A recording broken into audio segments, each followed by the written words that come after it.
Welcome back, bitches. You're listening to The 100 Podcast, a show about CW sci-fi series The 100. I'm Dan, your mountain man, and today I'm joined by my favorite grounder, Olga. Hey, everybody. Well, it's been one whole year since The 100 ended, and we're here to ask the question, was it worth watching? And is it worth still watching? Yeah, going back, rewatching. Would we ever recommend it to anybody anymore? So we're asking multiple questions, really. Yes. Yeah. And before we get into things, if you haven't heard our podcast in a long time, it's because it's been gone. But you can both hear it if you look on audio podcast services at The 100 Podcast, or view our faces as we react in shock and dismay. What are we? I was going to say, there's not much to react to anymore. Yeah, we have tweets to talk about. That's true. You can do so at youtube.com/DoingOK. That's DoingOK. I've missed you guys. Yeah, it's been a long time without the podcast, a long time without news about The 100, the prequel. It's been a desert of knowledge. Yes. Just think, this time last year, we had no idea that Clark would be the worst human in the whole existence of humanity. Oh, I guess by the time, yes, considering technically we're recording before it aired. Yeah, a few hours before the runtime. Yeah, that was an experience. And for us, and I think a lot of people, it also added these questions of, was it worth watching? Yeah. So I'm going to kick it off with you. We have a lot of feedback and stuff. I have a lot of thoughts, but was it worth watching? Yes. I say that with a little asterisk. Yeah. I mean, I don't regret watching it. This show has brought us together. It kind of, as we watched it, our relationship went through many stages, and it's like part of our lives and our story and our history. And it's been a really exciting journey with the show, for better or worse, and with the podcast and all the things that we got to do with it. So, like, no regrets about having seen it. Yeah. Well, I'm going to pause you there and just say, I mean, I think we have a unique perspective to some degree, where it's like, the caveat at the beginning of this is, we did this podcast, so it's not just the show to us. And I'm, for a lot of people, it's not just the show, whether they, were really involved with the fandom, did fan art, did fan fiction, whatever. But, like, it's impossible for me to say that it wasn't worth it, because, we did this for years. We had so much fun theorizing, talking to the fans, going on Twitter and having ridiculous debates, going to the conventions, meeting the cast, meeting other people that were fans of the show, doing those crazy trailer breakdowns and all. We were so wrong. We were so wrong every time. Coming out right after an episode and doing our reactions where we're like, oh my God, this happened. How we had a lot of fun, and it meant a lot. It did. But as you look at just the show. So I'm going to take it from there and be like, and take up the question of, would I recommend it? Yeah. Let's say I'm having a conversation with someone. They're like, hey, have you seen the show on the CW? I know it's over. It's all on Netflix. It's called The 100, blah, blah, blah. What do you think? I would then say, what have you heard about What Do I Know? Why are you asking me? But it would be followed by, well, I think you should watch it up to a point. Or if you watch it in full, just know, be aware, it's not necessarily the most satisfying ending. Yeah. And I would not just let someone watch it without a forewarning. Yeah. And that's a real shame. I mean, arguably that's true for so much television. It's so hard to stick the landing. I have a long list I'm going to bring up in a little bit. Wonderful. However, it's not just like, oh, you missed the landing. It's like, the landing pad is here, and the 100 landed way over there the whole last season. Yeah. Like, it's not limited to the finale. Well, I think they crashed the plane. I don't think I think the plane blew up as they landed. Let's not bring Lost into things. Or I'm sure we will. Yes, actually. Yeah. So, it's very difficult to recommend for me. What when you say to a point, is there what do you say, season 5? Season 5. Yeah. You can just make up, it ends hopefully. And I remember at the time of season 5, we were not super happy with it either. Well, season, I mean, we loved the ending, but season 5 itself, it was not. It was a rough journey. Yeah. And we were so optimistic. Yeah. And, you know, I think that our eyes were bigger than our stomachs a little bit with this show. So this is the bittersweetness of this thing where I'm like, I love the fandom. I love the experience. There were so many highlights. That's the other thing, actually, going back to regrets about having watched it or not having watched it, I guess. Some of the best episodes in television, like in this genre, I'll say that. Yeah, when you go to, like, the idea of recommending it is like, there was a time on this show where I felt that it wasn't getting its due, that I felt like it was one of the best shows on TV. Yeah. So there was a point in time where I would recommend it and say, get past season 1, and then you're legitimately watching an amazing show. Now I would say, well, do you like teen dystopia? Like, you know, like, it's fun. There's some really good characters and moments. I don't feel like I can say this is a good show anymore. It somehow regressed. Yeah. The thing is, you need to get past the teen dystopia for the like really good stuff. I don't know that it regressed as much as it got off its own butt. It just, and I mean, you can't not talk about Jason. I just feel like he just went way too far. It just became in love with itself and went way too into the sci-fi in a way that just stopped being interesting and stopped caring about the characters. Yeah. I mean, we just came off of, this is kind of a weird comparison, but we just came off of watching Midnight Mass. Yeah. And that's a miniseries on Netflix by Mike Flanagan. And it was really good. It was really good. And Mike Flanagan clearly inserted his like perspective and his philosophy and beliefs into the show. Yeah. And it was a very like important to the show. And even if it's like, oh, this is the director talking about what it was my least favorite part of the show. I understand, but nonetheless, I still think that it was successful. You might not like it, but I think it was good. And I think at the very least, that's divisive. Yeah. I don't think that what Jason created at the end of the day was divisive. It was just not something people liked. Well, and I don't think it was well thought out. Like, you know, like he didn't have responses to the obvious response to the finale, which is, why is the Borg a good guy here? You know, like, and that's like, you know, and I mean, here's the thing. We liked the finale more than we're letting up. Like, you know, like, we did not have nearly as negative a reaction, I feel like, as the average viewer did. Or no, not in the moment. Twitter viewer or whatever. Like, and I see a lot of people's opinions, and I took in a lot of that criticism, and a lot of it is like correct. I don't know if correct is the right word, but like I agree with a lot of the criticism, having delved into the episode in more detail. I do wonder how I'd feel about the show in a vacuum if I never watched anybody else's opinion or read anything else. But the thing is, even if you take out the actual final episode, I mean, the whole season 7 was pretty much a clusterfuck. And killing Bellamy the way that they did, like, there's no way that I wouldn't feel like they screwed up season 7, even if the finale itself, you know, was landed. So there's that. But I'm going to get into my notes. Notes. Ooh. We come prepared. Ooh.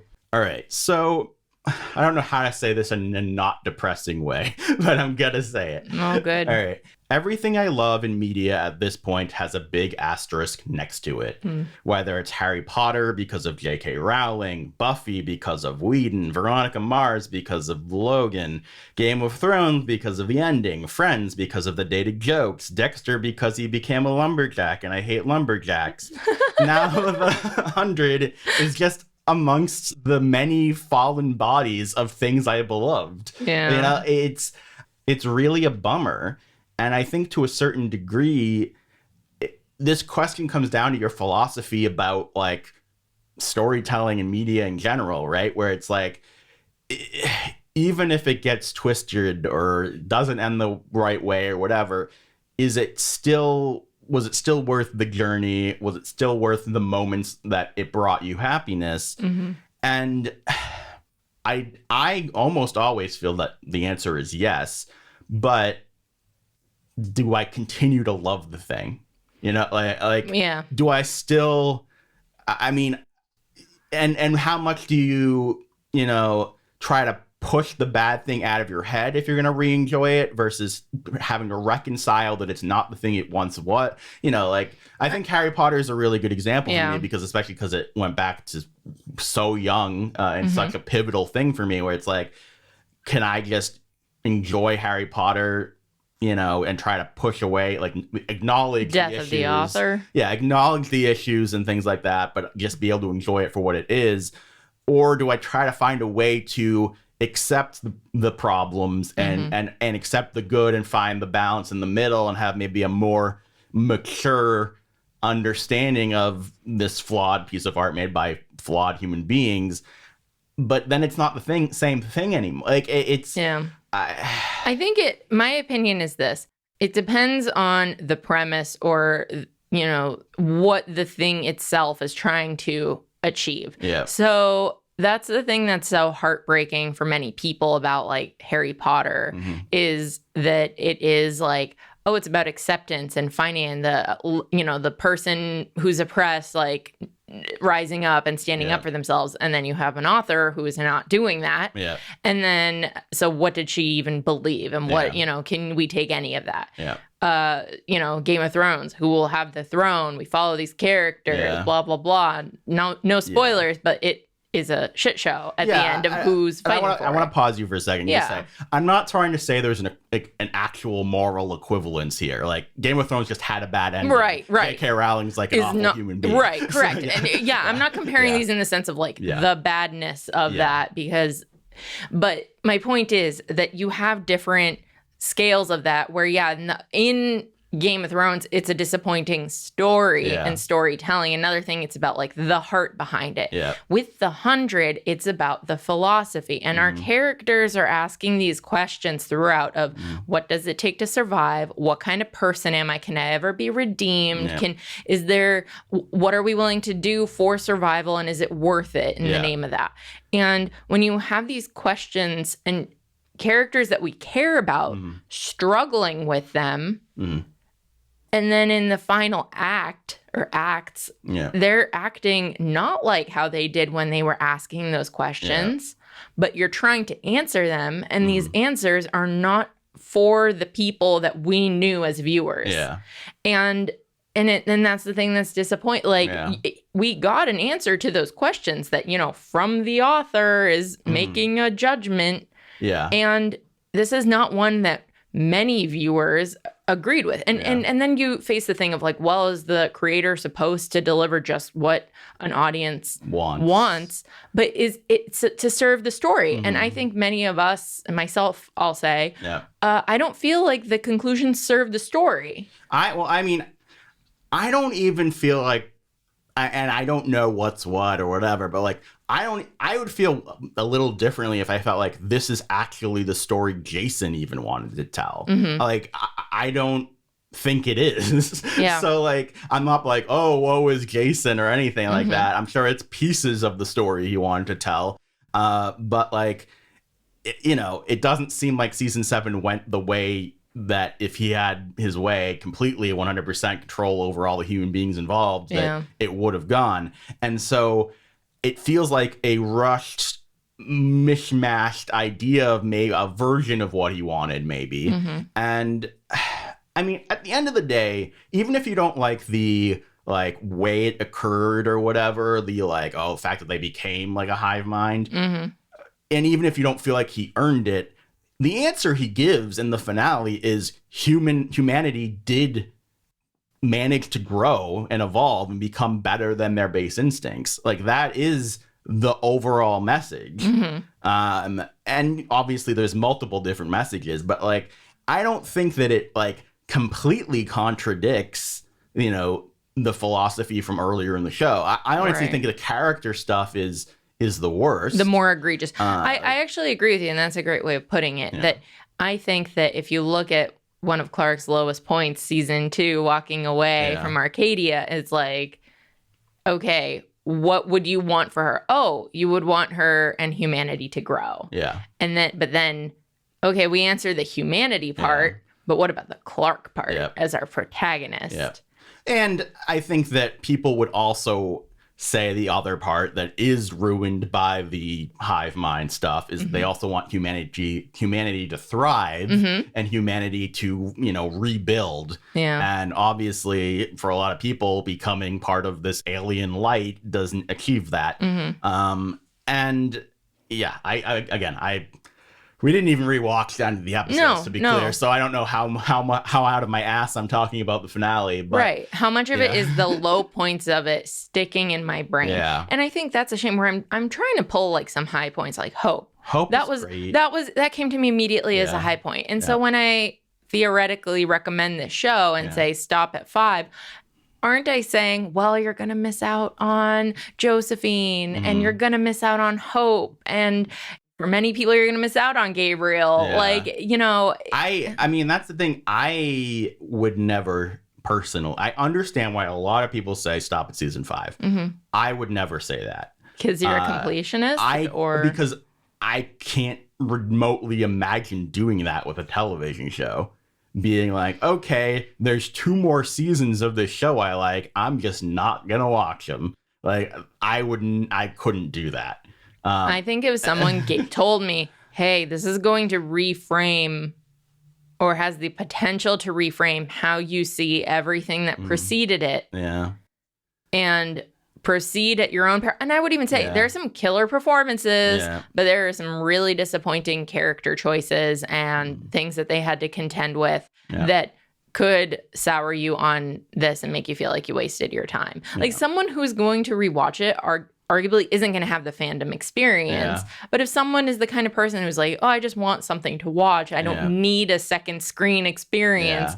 I don't need a meta narrative. I don't care about it. Then they might be fine. Yeah. Like they might be fine with it. Well, I wonder what someone would say if you told them from the beginning, hey, the last season's totally awful. And like, the rest of the show is worth it, but just know what you're in for at the end. Because that's kind of how we watched Lost, right? You went in knowing how people felt about Lost. Like, so she watched it way after it was over. Way after, yeah. And you know how people felt about the finale, you know? And like, I didn't spoil you, but like you had a general idea of where we were going and things like that. Yeah. And you ended up really enjoying the end of Lost. But here's the thing, though. Yeah. I had tried to watch Lost on my own several times before we were together, and I couldn't make it through season 1. Yeah. It was because... crazy. Yeah, I know.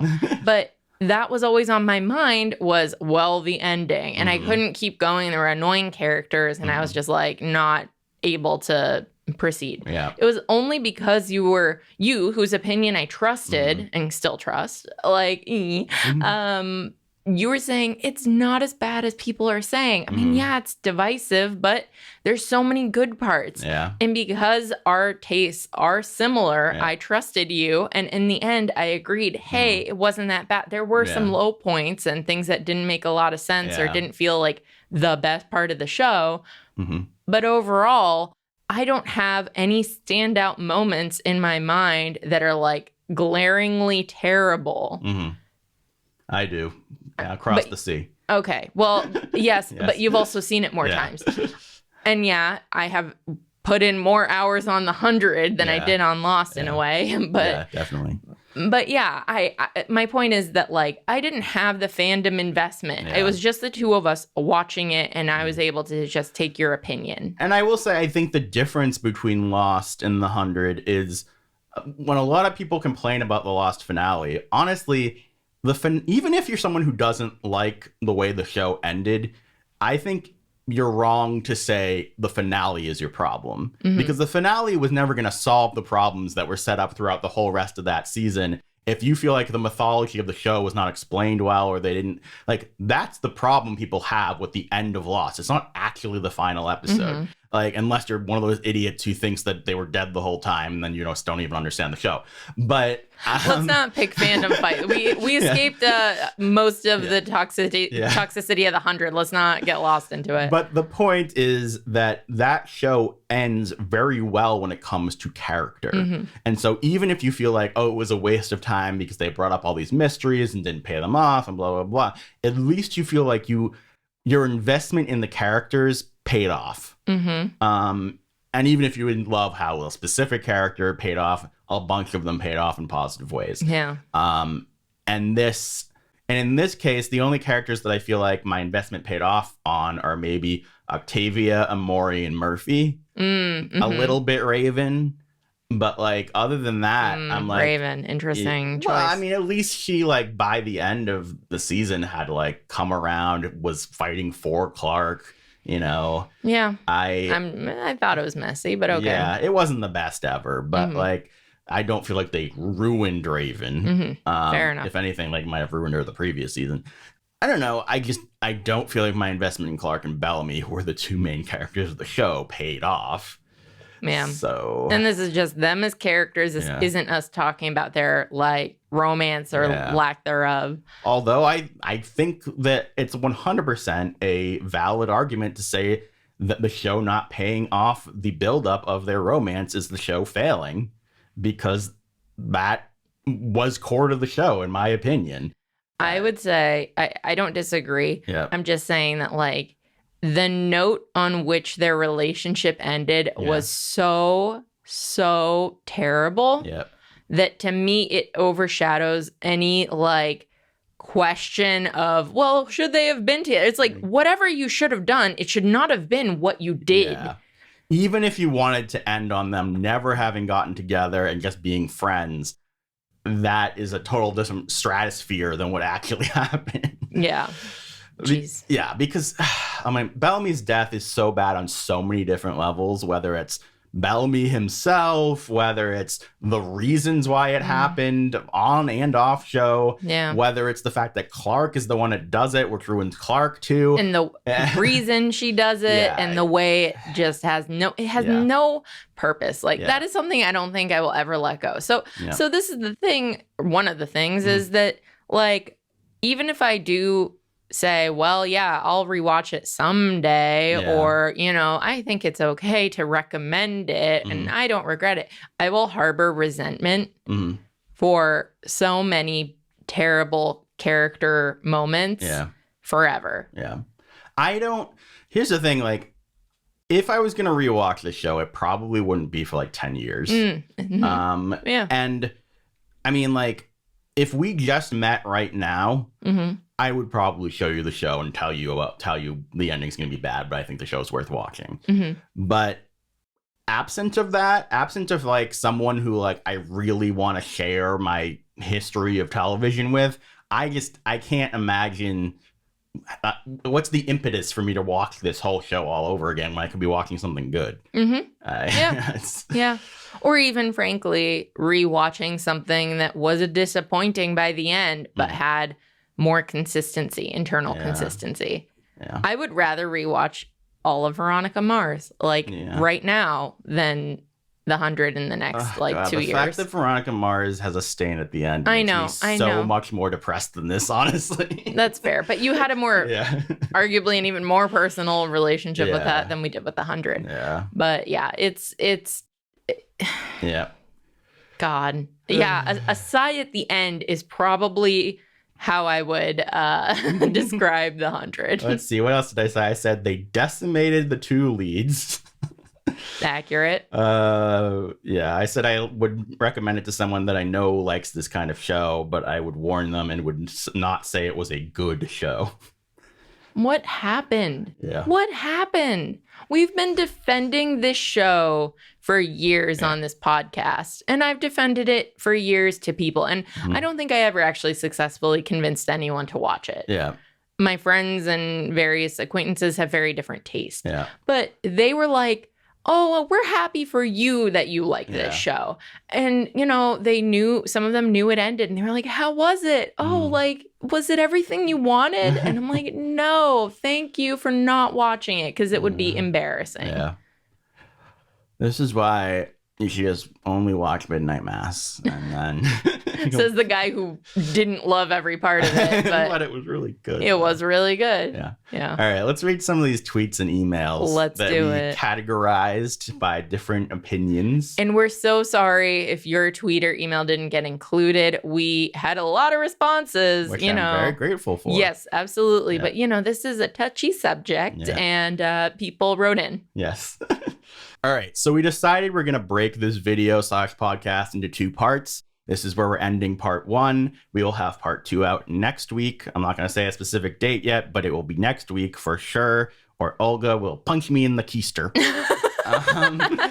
So, if you want to leave comments down below the YouTube video, if you want to follow us on Twitter at the 100 Podcast, all that stuff would be great. And we will be back next week. May we meet again. May we meet again.